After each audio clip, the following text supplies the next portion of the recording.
Imagine reaching for your favorite snack or one you've loved since childhood. Maybe it's a bag of crunchy chips, a chocolate bar, or a handful of popcorn. The sound of the crinkle, the smell, at first bits it's comforting, nostalgic, and so ordinary that you never stop to ask, where did this even come from? But behind every snack you've ever loved lies a story of accidents, rivalries, ancient cravings, and cultural revolutions. What if I told you your favorite snack wasn't just born in a kitchen but in moments of desperation, invention, and sometimes pure chaos? Let's start way back before supermarkets, before vending machines, even before stoves. In prehistoric times, humans didn't snack for fun.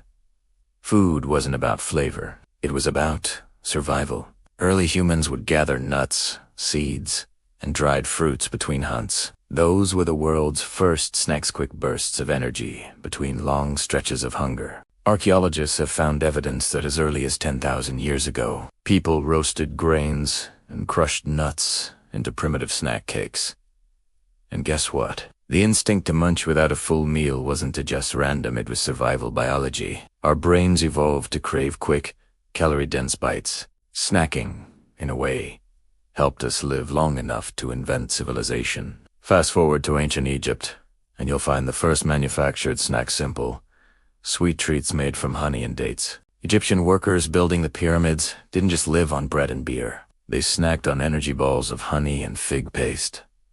Across the ancient world, snacks became tied to culture. The Greeks had their sesame cakes, the Romans the roasted chickpeas, and in China, travelers chewed on dried seaweed and rice crackers.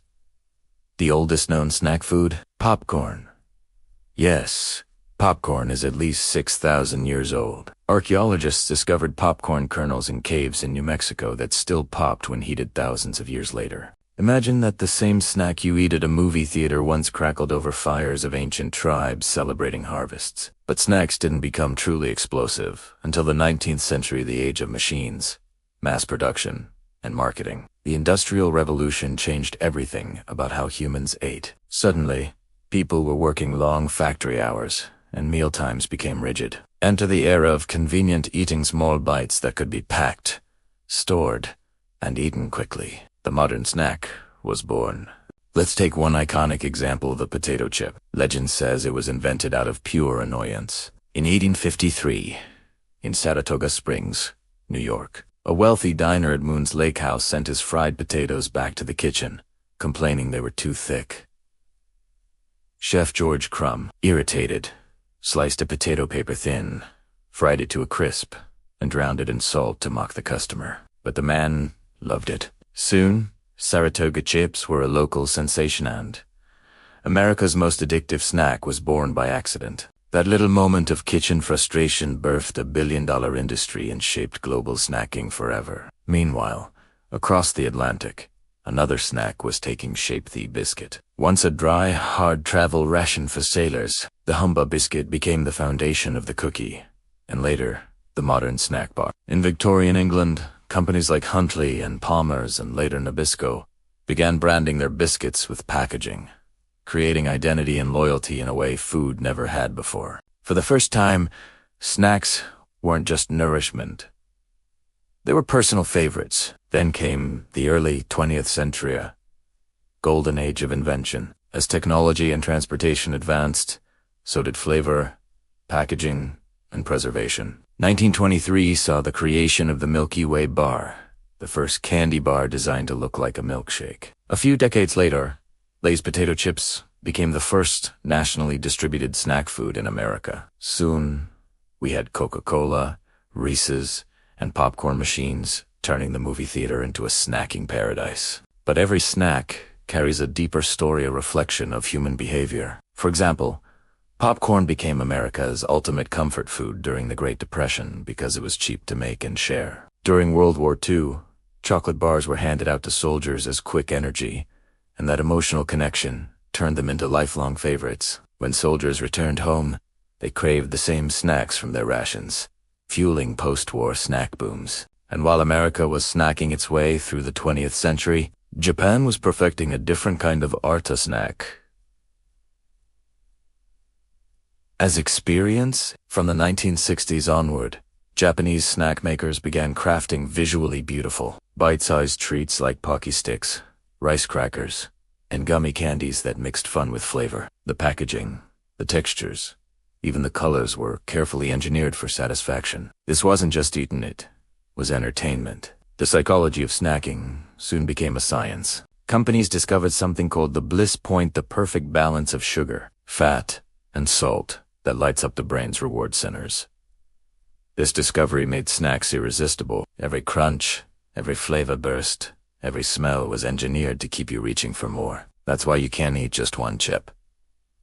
It's not your fault, it's your biology, expertly manipulated by decades of food chemistry. In the 1980s and 90s, snack culture exploded globally. Instant noodles, chips, chocolate bars, and sodas became worldwide symbols of convenience and pleasure. Marketing slogans like "Have a break," "Have a Kit Kat," and "Bet you can tea just one" became part of everyday language. Snack aisles grew longer, packaging brighter, and serving sizes bigger. Snacking became not just something we did but who we were. But hidden beneath the shiny wrappers is a much older truth. The act of snacking connects us to something Pramila shared: human rhythm of craving and reward. Anthropologists argue that snacks became essential to social bonding. Sharing food in small portions, whether it was nuts by a campfire or chips at a party, has always signaled trust and friendship. Even animals, do chimpanzees, share fruit in ways that mirror our own snack rituals. And just when it seemed the snack had reached its cultural peak, the 21st century redefined it again. Health, trends, sustainability, and technology began reshaping what it means to snack. Energy bars, protein bites, plant chips, and even edible insects are now part of the modern landscape. The irony, many of these new trends are actually ancient ideas reborn. Protein-packed snacks, that's what our ancestors ate. Dried fruit and nuts, that's prehistoric energy food. The snack world has come full circle back to the roots of survival. But here's the part: few realize snacks have shaped world history in quiet ways. Potato chips drove the evolution of packaging technology. Chocolate influenced colonial trade routes and fueled revolutions. Even something as small as chewing gum changed industries, led to advancements in food chemistry, marketing, psychology, and even film culture. Remember when every cool movie hero had a piece of gum in their mouth? Today, our favorite snacks carry these centuries of invention, rebellion, and adaptation. Every time you open a wrapper, you're holding history. From the roasted grains of ancient farmers to the sugar factories of industrial cities. From secret military rations to YouTube snack reviews, the simple act of munching connects us across time. And what's even wilder, snacks are now going to space. Astronauts aboard the International Space Station have custom snacks designed for zero-gravity protein bars,